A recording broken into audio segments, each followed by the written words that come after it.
बात बहुत पुरानी है। जब एक गांव भोलापुर में रामलाल नाम का एक गरीब किसान रहता था। उसकी 16 साल की एक बेटी थी जिसका नाम राधा था। रामलाल की पत्नी राधा को जन्म देते ही इस दुनिया से चली गई थी। अब राधा की परवरिश अकेले रामलाल ही कर रहा था। रामलाल ने अपनी बेटी राधा को बहुत लाड प्यार से पाला था। सारा दिन रामलाल खेतों में काम करता और शाम को घर आकर खाना बनाता था।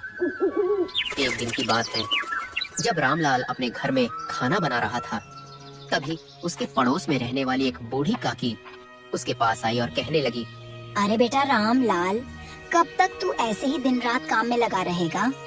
अब तो तेरी बेटी भी बड़ी हो गई है। तू खाना उससे बनवाया कर, इससे तुझे भी थोड़ा आराम मिलेगा और तेरी बेटी को घर का काम भी आ जाएगा। काकी, मेरी एक ही बेटी है। मैं उसे माँ का प्यार तो नहीं दे पाया, लेकिन ध्यान रखता हूँ कि उसे पिता का प्यार भरपूर दे सकूं। मैं अपनी बेटी को शिक्षित और मजबूत बनाना चाहता हूँ। मेरी बेटी अब मंत्री की बेटियों के साथ पढ़ने लगी है और उसके बदले में मैंने आचार्य जी को अपना एक पूरा खेत दे दिया है। महल के सिवा गांव में भी कोई तो शिक्षित होना चाहिए। इसीलिए मैं अपनी बेटी से कोई घर का काम नहीं करवाता, ताकि उसका पूरा ध्यान पढ़ाई पर रहे। अरे रामलाल, ये भी कोई बात हुई? शिक्षा से आज तक किसी का क्या भला हुआ है? कन्या को सही समय पर घर के काम काज सिखा देना चाहिए, नहीं तो कल को जब वो ससुराल जाएगी तो तुम्हें ही कोसेगी कि पिता ने कुछ भी नहीं सिखाया। इसमें अभी बहुत समय है काकी, आप चिंता मत कीजिए। मेरी बेटी एक दिन मेरा नाम जरूर रोशन करेगी। वो बूढ़ी काकी रोज किसी न किसी बात पर खड़ी खड़ी समझाती रहती थी, लेकिन रामलाल हमेशा प्यार से उसकी बात का जवाब देकर उसे चुप करा देता था। एक दिन की बात है, राधा ने अपने पिता से कहा, पिताजी, गांव के लोग शायद सही ही कहते हैं। अब मैं बड़ी हो गई हूँ और मुझे भी खाना बनाना सीख लेना चाहिए। बेटी, तू बस मन लगाकर अपनी शिक्षा ग्रहण कर। आचार्य जी तुझे जो पढ़ाएंगे उसमें तू किसी राजकुमारी से कम नहीं होगी। अच्छा बेटी, अब मुझे देर हो रही है। तेरा खाना मैंने बना दिया है, समय पर खा लेना, और तेरे दोस्त छोटू का खाना भी बना दिया है। इतना कहकर रामलाल खेतों में काम करने चला गया। उसने पूरा दिन खेतों में मेहनत की और फिर शाम के समय जब वह घर वापस आ रहा था, तभी अचानक रास्ते में एक सांप आ गया। रामलाल को वह दिखाई नहीं दिया और अनजाने में उसने सांप के ऊपर पैर रख दिया। सांप ने रामलाल को डसे लिया। रामलाल कुछ देर तक दर्द में तड़पता रहा और फिर वहीं उसकी मौत हो गई। आसपास के लोग जब यह दृश्य देखे तो वे दौड़ते हुए वहां पहुंचे। अरे देखो भाइयों, रामलाल को उस सांप ने काट लिया है। लेकिन तब तक देर हो चुकी थी और रामलाल मर चुका था। लोगों ने अफसोस से कहा, अरे अरे, ये तो मर गया। भगवान, ये सब कैसे हो गया? बीवी तो इसकी पहले ही मर चुकी थी। जब राधा ने अपने पिता को इस हालत में देखा तो वह जोर जोर से रोने लगी। पिताजी, अब मैं अकेली इस दुनिया में क्या करूंगी? आपके सिवा मेरा और कोई सहारा नहीं था। अब मैं इस दुनिया में कैसे जीऊंगी? तभी एक 7 साल का बच्चा छोटू राधा के पास आया। दीदी, आप अकेली नहीं हैं जो बिना माता पिता के हैं। मेरे माता पिता भी नहीं हैं, इसलिए तो मैं इधर उधर घूमता हूँ, मारा मारा फिरता हूँ। लेकिन आज से इस गांव में एक नहीं बल्कि 2 अनाथ होंगे। असल बात तो ये थी कि छोटू एक अनाथ बच्चा था जो गांव में इधर उधर घूमता रहता था, लेकिन राधा को उससे बहुत लगाव था।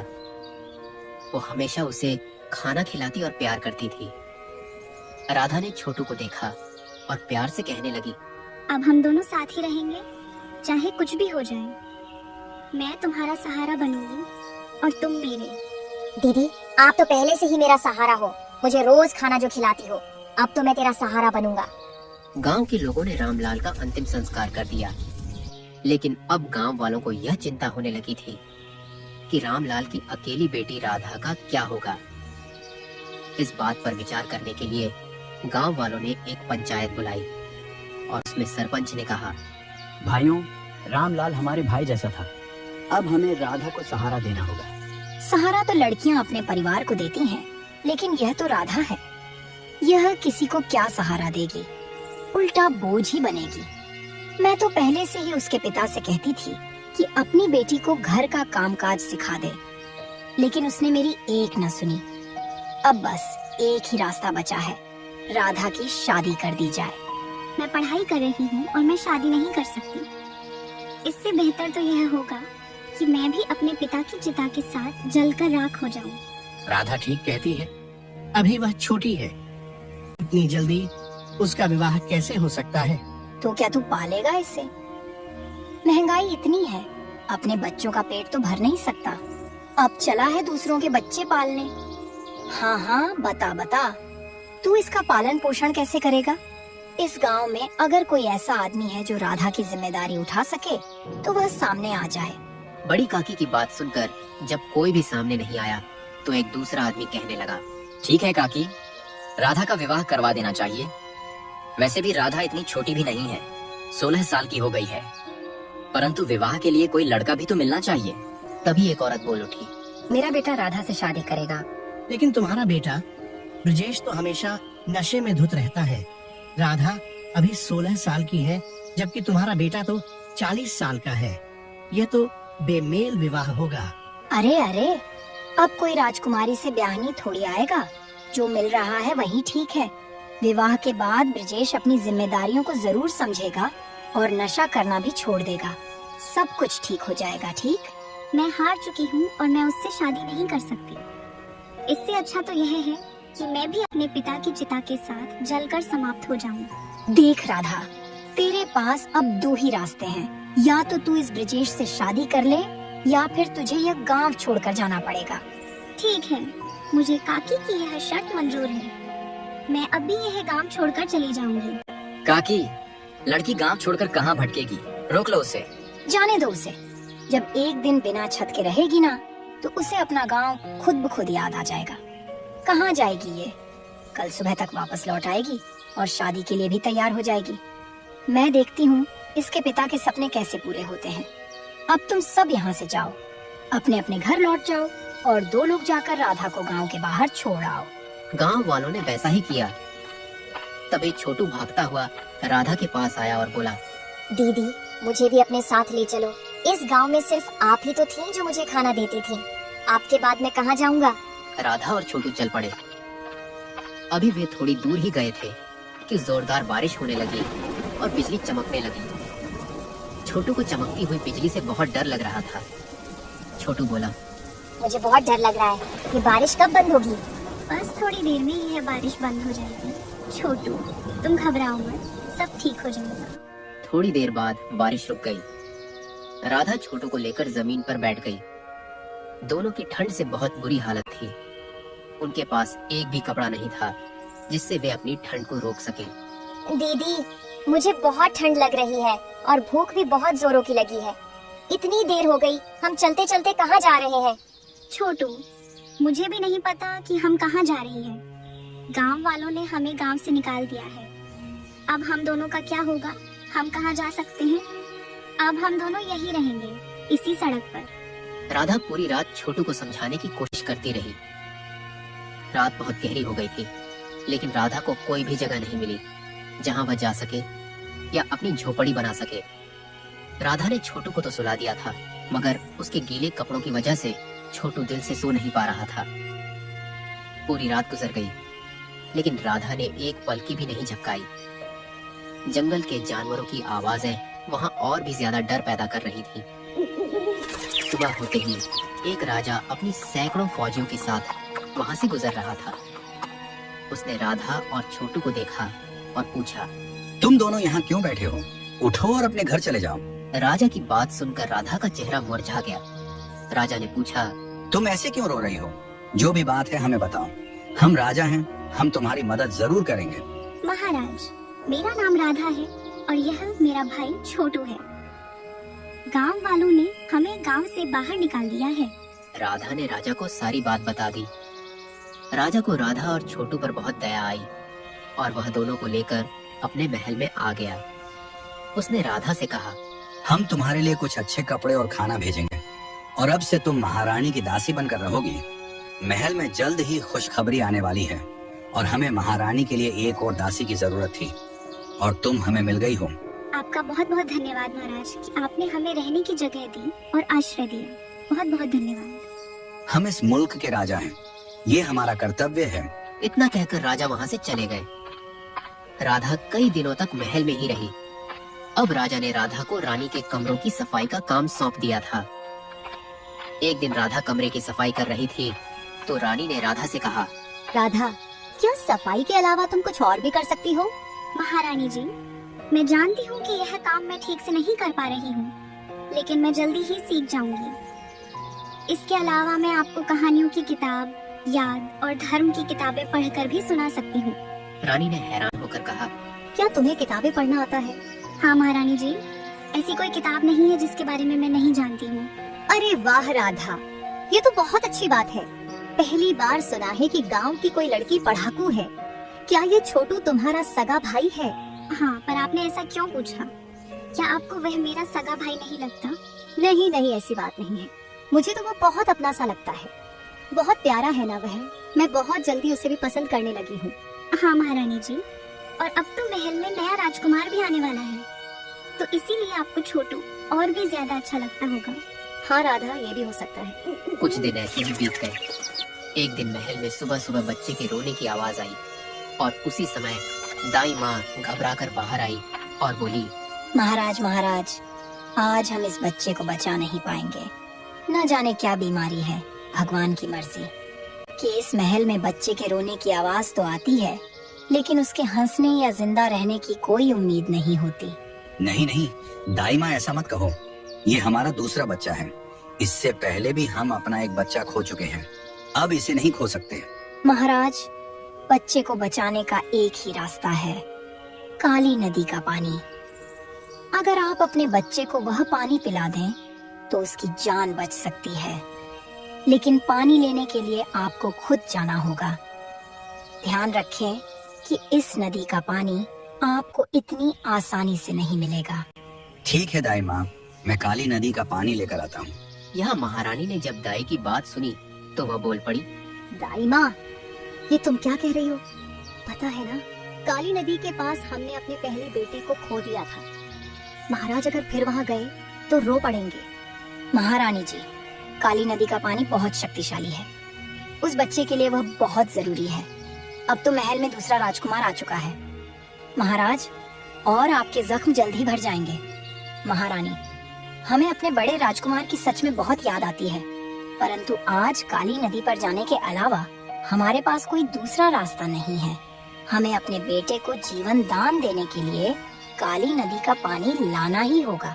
जब मेरी पहली सुल्तान हुई थी उस वक्त भी ऐसा ही हुआ था। ऐसी भी क्या बात है मेरे बच्चों में जिन्हें सिर्फ काली नदी का पानी ही ठीक कर सकता है? रानी सोच में पड़ गई और फिर राजा अकेले ही जंगल के रास्ते काली नदी की ओर चल पड़े। जैसे ही वे नदी का पानी मटके में भरने लगे, नदी का पानी सूख गया। अरे, इस नदी का पानी तो सूख गया। अब हम अपने बेटे के लिए काली नदी का पानी कैसे लेकर जाएंगे? कोई ना कोई रास्ता तो होगा जिससे नदी हमें पानी दे दे। हमें जल्दी ही कुछ न कुछ करना होगा। राजा कुछ सोच ही पाते कि तभी उन्हें एक लड़की की आवाज सुनाई दी। इस घने जंगल में अकेली लड़की कहीं किसी मुसीबत में न हो।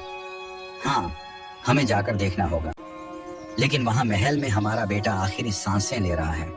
समझदारी इसी में है कि हम जल्दी महल लौट जाएं। अगर देर हो गई तो हमारे बेटे को बचाना मुश्किल हो जाएगा। लेकिन ये लड़की भी तो हमारी प्रजा है, उसकी रक्षा करना भी हमारा कर्तव्य है। हमें जाकर देखना होगा। कोई है? देखो, तुम जो भी हो बाहर आ जाओ।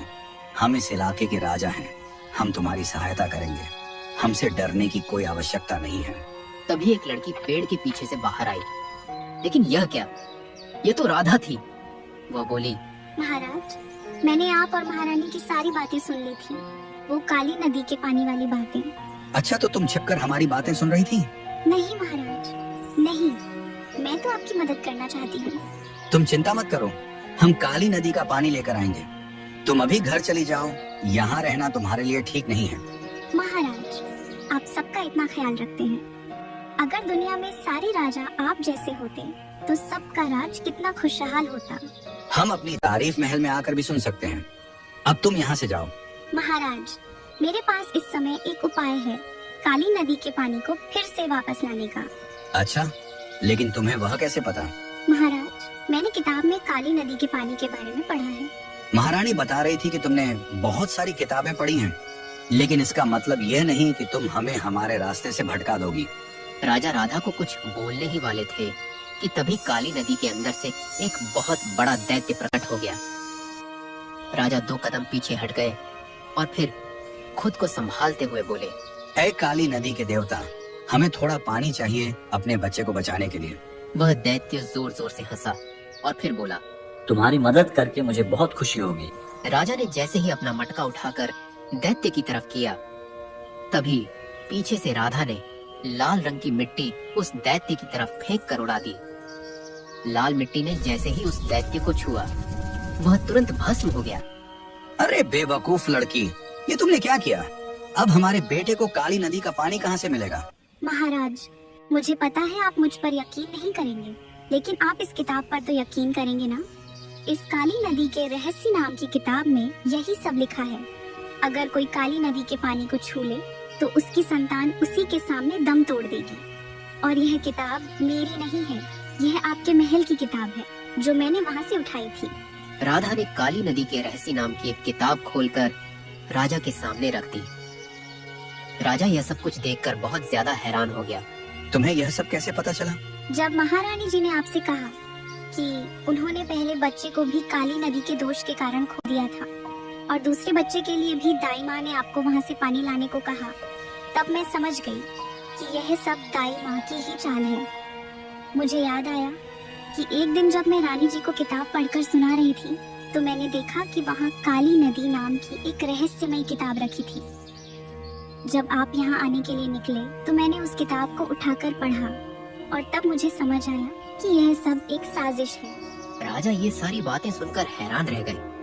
तभी राधा ने कहा, महाराज, काली नदी का पानी अमृत नहीं बल्कि एक शाप है। राजा ने राधा का धन्यवाद किया और कहा, राधा, तुमने मेरे बेटे की जान बचा ली। अब हम तुम्हारे हमेशा आभारी रहेंगे। महाराज, मेरे धन्यवाद की बात मत कीजिए, पहले आप असली अपराधी को तो पकड़िए।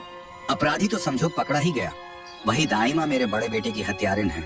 नहीं महाराज, नहीं, वह तो सिर्फ एक मोहरा है। हमें असली हत्यारे को ढूंढना चाहिए। राधा और राजा महल आ गए। जब वे महल पहुंचे तो दाई माँ रानी के करीब बैठी हुई थी। राजा ने अपने मंत्री को इशारा किया। मंत्री ने दाई माँ को पकड़ लिया और सबके सामने दरबार में पेश किया गया। महारानी भी दरबार में आ चुकी थी। राजा ने भरे दरबार में कहा, दाई माँ, मैंने और महारानी ने आप पर इतना विश्वास किया और आपने हमारे साथ क्या किया? अच्छा, तो तुम्हें सब कुछ पता चल गया। हाँ, पता चल गया, लेकिन अब तुम ये बताओ कि तुमने ये सब क्यों किया? मैंने वही किया जो सही था। एक बच्चे को उसकी माँ से अलग करना क्या सही है? और तुमने जो किया, क्या वह ठीक था? यह सुनकर राजा हैरान रह गया और बोला, हमने तुम्हारे साथ क्या गलत किया? बोलो। तुम्हारी वजह से हमने अपना बड़ा राजकुमार खो दिया। पहले राजकुमार के जन्म पर भी तुमने हमें काली नदी का पानी लाने को कहा था। हमने तुम्हारी बात मानकर तुम्हें और अपने बच्चे को लेकर जंगल में गए थे। तब हमने बच्चा तुम्हारी गोद में दिया और काली नदी का पानी लेने चले गए। तभी तुमने शोर मचा दिया कि राजकुमार को जंगली भालू उठा ले गया और हमने तुम्हारी इस बात पर विश्वास भी कर लिया था। तुम सोच भी नहीं सकती थी कि वे 7 साल हमारे लिए और रानी के लिए कितने कठिन थे। क्या आपको लगता है महाराज कि आपने कुछ भी गलत नहीं किया? क्या आप सावित्री को भूल गए? सावित्री का नाम सुनकर महाराज चौंक गए। दाई माँ बोली, मैंने तो बस सावित्री का साथ दिया है, जिसे मैंने इस महल में अपने बच्चों की तरह पाला था। मैंने उसका साथ दिया, बल्कि आपको उसका साथ देना चाहिए था, लेकिन आपने उसके साथ धोखा किया है। इतना कुछ कहकर दाई माँ वहाँ से जाने लगी। तभी सिपाहियों ने दाई माँ को चारों तरफ से घेर लिया। राजा ने सिपाहियों को इशारा किया और सिपाहियों ने दाई माँ का रास्ता छोड़ दिया। दाई माँ महल से निकलकर बाहर चली गई। राजा भी उसके पीछे पीछे गांव से बाहर की तरफ चल पड़े और फिर राजा एक झोपड़ी के बाहर जाकर आवाज लगाने लगे। कोई है अंदर? उस झोपड़ी में एक पति पत्नी रहते थे। अंदर वो पति पत्नी आपस में बातें कर रहे थे। देखो जी, जरा आज इतने सालों के बाद हमारी तरफ कौन आया है? ना जाने किसकी नजर लग गई इस घर की खुशियों पर। कभी वो दिन भी थे जब लोग हमें झुककर सलाम किया करते थे, और आज का दिन देखो, जहाँ भी जाते हैं लोग हमें छोटे चप्पल फेंक कर मारते हैं, हमें चोर कहकर बुलाते हैं। फिक्र मत करो, मैं जाकर देखता हूँ कौन है। और जहाँ तक सच्चाई की बात है तो एक ना एक दिन वह लोगों को पता चल ही जाएगी। झोपड़ी के अंदर से वह आदमी बाहर आया तो सामने राजा को खड़ा देखकर वह चौंक गया। विजय, क्या सावित्री अंदर है? तभी सावित्री भी राजा की बात सुनकर वहां आ गई। सावित्री ने जब राजा को देखा तो वह कहने लगी, आप यहाँ पर इतने सालों के बाद क्या लेने के लिए आए हैं? मैं तो पहले ही अपना सब कुछ आपको दे चुकी हूँ। मेरी एक बेटी है जो कि अभी सिर्फ 4 महीने की है और मैं उसे पानी पिला पिला कर पाल रही हूँ। मेरे पति दिन रात मेहनत करते हैं लेकिन उन्हें कोई 4 पैसे भी नहीं देता। 2 रोटियां फेंक कर दे देते हैं, वही सूखी रोटी हम पानी में भिगोकर खा लेते हैं। हर कोई हमें चोर कहता है। अब और क्या चाहिए आपको? सावित्री, तुम्हारी बेटी दूध की जगह पानी पी रही है, इसकी जिम्मेदार हम हैं। अगर उस दिन हमने तुम पर चोरी का इल्जाम लगाकर तुम्हें महल से बाहर न निकाला होता, आज तुम इतनी मुश्किल में न होती। ये सब हमारे ही कर्मों की सजा है। सच कहूँ तो समय ने हमें सजा दे दी है। हमें माफ कर दो, महल चलो। हम सबको बता देंगे कि तुम ही इस राज्य की असली वारिस हो। ये सिंहासन तुम्हारे पिता का है। हम जब 9 साल के थे, अपने पिता की मौत के बाद अपनी माँ के साथ महल आए थे। तुम्हारे पिता यानी हमारे चाचा हमें बहुत प्यार से पाला, मगर हमारे दिल में उनकी राजगद्दी की लालच आ गई और हमने उनकी हत्या कर दी। उसके बाद हमने पूरी प्रजा की इतनी सेवा की कि किसी को हम पर शक तक न हुआ, मगर हमारा दिल हमेशा पछतावे की आग में जलता रहा। और इसी पाप के प्रायश्चित के लिए हमने फैसला किया कि हम हमेशा अपनी प्रजा के आसपास रहेंगे और गरीब लोगों की सहायता करेंगे। हमें अपनी गलती का एहसास हो गया है। हम तुम्हें सब कुछ वापस कर देंगे, बस तुम वापस महल चलो। अब सब कुछ बर्बाद हो गया है। मेरी जिंदगी के अब कुछ ही पल बचे हैं। मैं वापस जाकर क्या करूंगी? आपने जो किया उसकी सजा आप भुगत चुके हैं। आपके बड़े बेटे को मैंने ही दाई माँ से लेकर गांव में छोड़ दिया था। आपका बड़ा बेटा मरा नहीं था, बल्कि मेरी कहने पर ही दाई माँ ने आपसे झूठ बोला था। मैंने आपके बेटे को 7 साल तक अनाथ की जिंदगी जीने दी, लेकिन किस्मत ने उसे राधा से मिलवा दिया और वह फिर से इस महल में ले गई। आपने जो मेरे साथ किया, मैंने उसका हिसाब बराबर कर दिया। तो क्या छोटू हमारा बड़ा राजकुमार है? हमारे दोनों राजकुमार जिंदा हैं। सावित्री, तुम महल लौट चलो। हम जानते हैं कि तुम नहीं जाना चाहती, पर तुम्हारी बेटी के भविष्य के लिए तुम ये सब कर सकती हो। सावित्री के मना करने के बावजूद राजा उसे अपने महल में ले आया और सबके सामने उन्होंने सच्चाई बताई और सावित्री से माफी मांगी। उसके बाद उन्होंने महल को 4 हिस्सों में बांट दिया। 2 हिस्से राजकुमारों के लिए, एक सावित्री का और एक राधा का। ये सुनकर सभी गांव वाले हैरान रह गए। महल के अंदर से भी उसने हिस्सा ले लिया। उसके बाद राजा ने सारी प्रजा के सामने सावित्री से हाथ जोड़कर माफी मांगी और राधा को सिर झुकाकर प्रणाम किया और कहा, राधा ने मेरे दोनों बेटों को बचा लिया। फिर सब मिलकर उस महल में खुशी खुशी रहने लगे। जीवन में शिक्षा पाना हर व्यक्ति का अधिकार है।